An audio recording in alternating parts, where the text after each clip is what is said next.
Hello, I'm Jessica Amir for the Finance News Network. Joining me today from Windlab is Executive Chairman Roger Price. Hi Roger and welcome back. Hi Jess, it's good to be here. So for those that don't know, you develop and operate wind farms here in Australia and around the world. Just tell us where the business is at today. As you know Jess, Windlab owns a suite of atmospheric modelling and wind energy prediction tools called Windscape, which we use to identify the best wind resources anywhere around the world from our office in Canberra.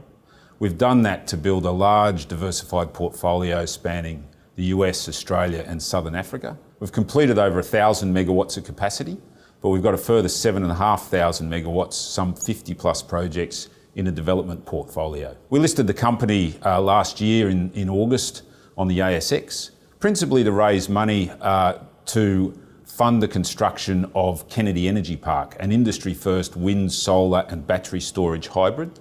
That project is now nearing construction completion and will commence operating next month.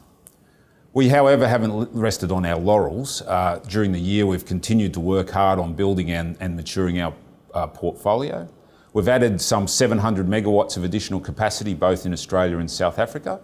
And we've also matured our pipeline, gaining development approvals on a further 500 megawatts of capacity, including the first ever wind farm developed in Tanzania. And Roger, the business operates on a calendar year basis and you've just handed down your full financial year results. Just take us through some of the highlights. I think the key highlight for the year was our growth in recurring revenue. Our revenues that are sourced from our share of profits from operating wind farms, royalties and asset management grew some 65% compared to 2017.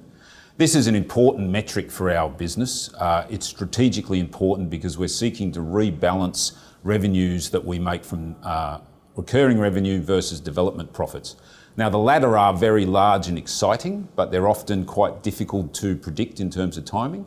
So by building our sources of recurring revenue, we make the business more robust and earnings more predictable. And Windlab, of course, operates in Southern Africa, and just recently you announced a significant partnership. Can you tell us about that? Windlab's been operating in Sub-Saharan Africa now for a number of years, and we've built a development portfolio spanning some 8 countries that go all the way from Zambia to Ethiopia. These are interesting countries, and some of them are not without risk. But what most people don't know is that they have some of the highest GDP growth rates in the world, 6, 8, even 10%. However, these countries suffer a chronic shortage of electricity. There's over 1 billion people in Sub-Saharan Africa, yet less than a third have access to permanent electricity. So this creates an enormous market opportunity, a little like India was 10 years ago, or even China 20. So we've signed a deal with Eurus Energy of Japan, one of the world's largest renewable energy only independent power producers. They operate in some 13 countries, including some interesting places like Uruguay and Egypt. And they're investing $10 million into our Eastern African portfolio to help accelerate the development of that portfolio and to help with financing into construction. And over the past 6 months, we've seen a significant rise in contracts being awarded to renewables in Australia. What impact has this had on the business? You're right, Jess. We've seen a huge uptick in the amount of renewable energy investment in Australia. In fact, 2018 was a record year. Some $12 billion was invested in renewables in Australia.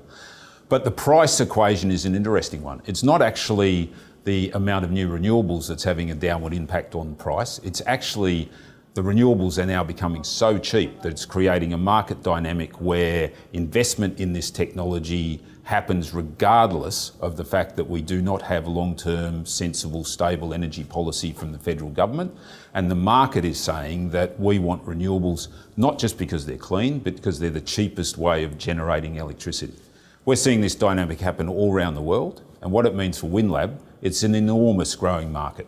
Changing pace now to finances and your share price. Just give us an update, Roger, on your financial position. We finished the year with revenues of about $6.25 million, 5.5 of them coming from recurring revenues, as I mentioned before. Our balance sheet is healthy. We finished the year with just under $5 million in the bank. So the business is well placed to meet its medium-term strategic objectives.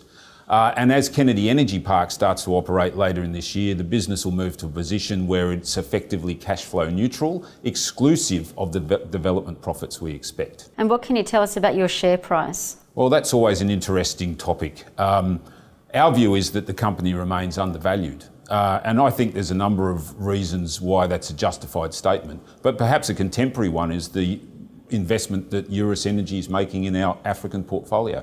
So that's a relatively smaller part of the business, but they've valued that portfolio at over $40 million Australian, which is greater than half of our overall market cap. And just lastly, Roger, what's your outlook for the first half of this year? So look, we'll continue to stick to our knitting and we'll continue to seek to extract value from our large development pipeline. So we feel like we've started the year very well by closing the transaction with Eurus Energy to allow us to accelerate development in our East African projects. But we'll also work in Australia to complete Lakeland Wind Farm, Kennedy Energy Park. We'll see that enter operations towards the middle of the year. We'll reach financial close on a project called Greenwich in the United States and receive a pretty significant success fee. And of course, we'll continue to work on financing projects right across our portfolio, including Australia and Africa. Roger Price, thank you so much for the update and thanks for your time. Thanks, Jess. My pleasure.